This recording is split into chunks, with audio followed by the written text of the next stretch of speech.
that comeback there was not fueled by the Florida Panthers making a bunch of mistakes, right? Like there were a couple, don't get me wrong, but like that was just the Oilers going, hey, when we're at our best, we're just going to go wave after wave and we're going to get into the flow of the game and we're going to score 3 goals in 20 minutes, not because you cough up pucks or your goalie lets in a bad goal. We're going to score 3 goals in 20 minutes because we get 6 or 7 grade A opportunities and eventually like the dam's just going to burst, right? Like they score 3 goals, the Bouchard breakaway, the McDavid chance, like both of those, the Jeff Skinner breakaway. There were 3 other like glorious opportunities that they could have had to score more in that period. But that's just what's so impressive is I didn't even feel like Doobie, do you feel like the Panthers gave it away in the second period? I just felt like it was the Oilers onslaught that propelled that. Yeah, you nailed it. It was they were just chipping away. It was just never.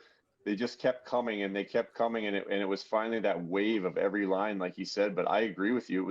It just constant, and that's where you started to get the feeling. It was like, holy shit, they're going to come back. I wasn't even surprised when they tied it 3-3 the way that period was going.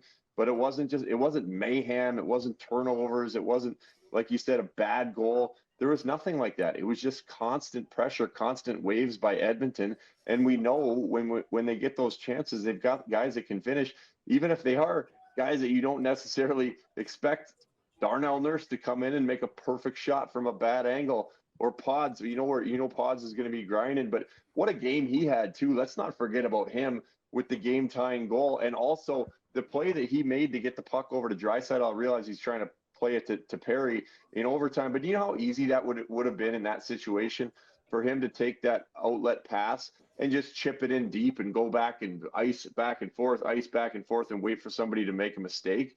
He makes an unbelievable one-touch pass across the ice, seeing that it's available and knowing that he can make that play without risking a turnover, and it ends up in the back of the net. So that's a guy who had a huge game for Edmonton that kind of slides under the radar a little bit. Well, and sorry, just to piggyback off that a little bit, like Connor McDavid, 5-on-5, again, he had some really good chances, but like, again, not a comeback that's fueled by the power play carrying you or McDavid going on a run and doing 3 things all by himself. Like that was depth. That was 3 lines. And in overtime, I kind of sat there watching the way Chris Knoblauch continued to roll lines. And every time Janmark, Kane, and Kapanen went on the ice, I winced. I got real tight. I was like, God, I don't like having this line on the ice. Why is he doing that? But then you have to remember, like, that's what got them there, like rolling those 4 lines and continuing to trust everyone. Like they've won 2 of the 3 overtime games, I think in part because Florida shortens their bench and Edmonton sits there with those 4 forward lines and just kind of keeps throwing them out the door. Like Jeff Skinner goes from a healthy scratch to, I think he played 4 or 5 shifts in OT. It's really impressive to see what the depth can do.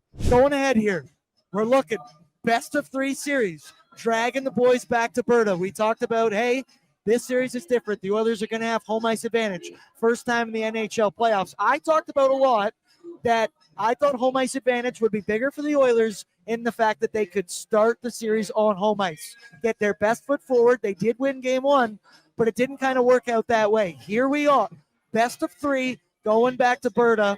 The Oilers are in the driver's seat. They've got home ice advantage. What do you think? And Dubes, I'm curious you as well. Actually, Dubes, you first, because you've been in NHL locker rooms during the playoffs. What is the vibe in the Oilers room right now? 3 out of 4 games go to overtime, but they scratch, they claw, they fight. And we said it right before we went live, Coombs, and we looked at each other. We turned to Doobie. We are fans. We wear our emotions on our sleeves. And I went, with a win like that, in that environment with those stipulations around it, the Edmonton Oilers, it truly is a cup year. Doobie, what do you think it's like in that room right now for the Oilers and on their flight back to Berta? Yeah, this is, again, I said before about last game, every win, every loss is the same. It's worth 1. But if you can take some momentum from this, the way the team came together, everything that we've just talked about, the way that they came together, the message after the first period, the comeback, Pickard coming in, doing his thing, them giving up a late goal to go to overtime and still getting it done. You have to take that. I mean, it's got to just be an unbelievable feeling for this group coming back. Now you have a best of 3 series with 2 out of the 3, if there is 3, 2 of them on home ice, and we know how great they are at home. We know how crazy that building is, and we talked about it before the series about that being an advantage for them. So they've got to take the momentum. Obviously it's higher stakes, and Florida's a way better hockey team, but you look at how they took the momentum in the LA series when they got that series tying win to tie the series 2-2, just to come out next game at home. I know they were going to LA for game 5 of that one, but the momentum from that previous game and the overtime win there, I think they try to do that because it is a short turnaround now that we're going to be back at it on Saturday night, of taking that feeling and that momentum into Rogers Place, which is going to be absolutely insane, and just right from puck drop trying to take it to them. Yeah, listen, we just spent the last 3 days, basically last 2-3 shows, talking about how we're really hammering home the momentum doesn't carry over. A blowout win, no matter how you lose, a loss is just a loss. But I do think the fact that now this thing is shifting back to Edmonton, it changes things a little bit. Like, yeah, the Oilers got their asses kicked in game 3 of this series, and they went down swinging, all of that stuff. Sure. But I think, kind of to what you said at the beginning of your answer, Doobie, like this should instill so much belief in that hockey team. Like, you went down 3-0. It really felt inevitable that you were going to be down 3-1 in the series, and then you found your game again. And I think that right there should give them some swagger and like a little reminder of like, oh yeah, when we play our best, we're the best team in the NHL. This game is an example of that. Sergei Bobrovsky made how many jaw-dropping saves, and the play in overtime that hits the post and hits, I think, Mikola's skate. Like, think of all those little breaks. Not that the Oilers didn't get any breaks themselves, but the Bobrovsky effect, all those little breaks that went Florida's way, the missed breakaways, and Edmonton can still sit there and go, and we won the game 5-4, and we came onto the road in a building where the stats were in this cup final and the last cup final coming into this game. Oilers averaged 4.8 goals per game at home, 1.6 here in Florida. They got 5 tonight. Like, if this just doesn't instill a ton of belief in them, I don't know what will. And they've also shown us, again, at every turn for the last however many series, as things go on, they get better. And Chris Knobloch adjusts, and this team finds their rhythm, and they eventually take over series and win series. So I just see so many reasons coming out of this game to feel very, very optimistic going into game 5. We've talked about it a ton. The depth, it's carried the Edmonton Oilers through 3 rounds, but through 3 games in the Cup Final, the depth hadn't really shown up, and they found a way to do it tonight. Tyler, question for you, because you're in the building, you're in the room. Maybe you have an answer. You can update the folks here, but Troy Stecher comes into the lineup, replaces John Klingberg. We're all excited. He's the Darnell Nurse Whisperer. He ends up only playing 4 minutes and 18 seconds. It was 14 seconds total in the second period. I believe nothing in the third. Ty, what do you know? Is there any injury that went down? Was it a strictly Nobby lineup decision? What do you know? Knobloch speaking right now downstairs. So I don't have a full answer for you on that. I think it was performance related. I think they just didn't want to trust him after the turnover. Yes, missed high stick, absolutely, but I think he was turning over that puck kind of anyways. So I think it was a trust issue there with the coaching staff and Stecher. But again, we'll maybe have a better answer once Knobloch finishes speaking. Doobie, we talk about it all the time.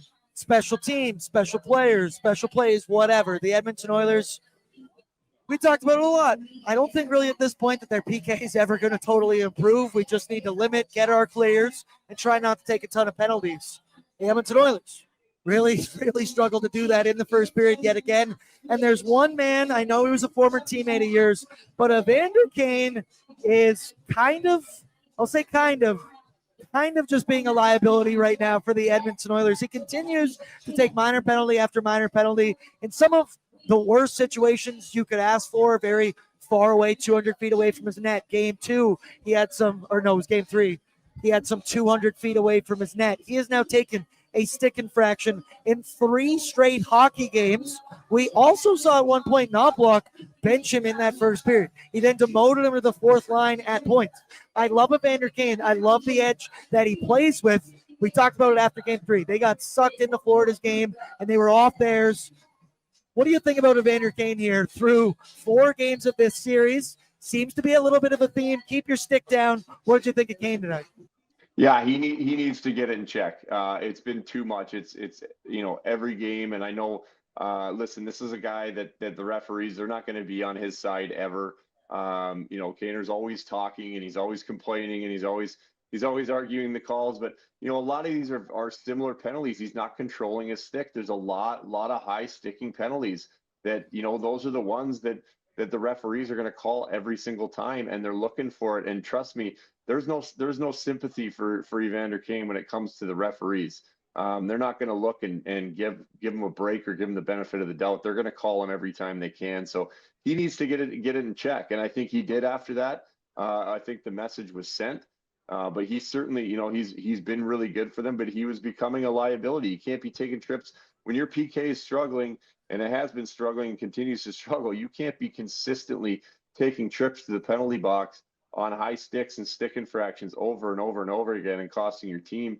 And it seemed like the message was sent. He was a lot more in control, I thought, as the game went on. And the positive side with Evander Kane is he can contribute and he can chip in a positive fashion, even if he is demoted to the fourth line. He can still go out there. He's still going to play hard and hit, but he needs to keep it under control and in check. And I think that message was sent. And we'll see. Hopefully he can keep it together as well going forward here, because it's just getting way too much. Tyler, thoughts on Kaner? You kind of here. He's a liability right now. He was, and the demotion was deserved, and the benching was deserved. And I don't think you're taking him out of the lineup for next game. I think you're probably just running the same 12 forwards either way. I'll flip this, and maybe I'll end this on a positive note. I really liked what we saw from Jeff Skinner in this hockey game tonight. And there's a part of me, they jumbled up the lines a little bit once again. I'd be real curious to see if Chris Knoblauch doesn't get tempted to reunite that McDavid, Skinner, Brown line. They were so good in the last 2 weeks of the regular season. Maybe it's worth a look. Connor's not producing at 5-on-5. I think you need to give him a little bit of a different feel. You can move Nuge down to play with Draisaitl and Perry, and that's a line that feels a bit more complete than that Draisaitl, Kane, and Kapanen line. Kane and Kapanen, we know what they can be like in the D zone at times. So I'd be really curious. Tomorrow's a travel day, so we're not going to see them skate. Saturday, game day, we'll see. I think we might see some really different forward lines for Game 5. I talked about it on. What's up, Nation citizens? If you like that video, then you need to be subscribed to the Oilers Nation YouTube. Podcasts, live shows, exclusive interviews, and analysis. Everything you need from your favorite voices at Oilers Nation. And you don't want to miss any of it, so hammer that subscribe button.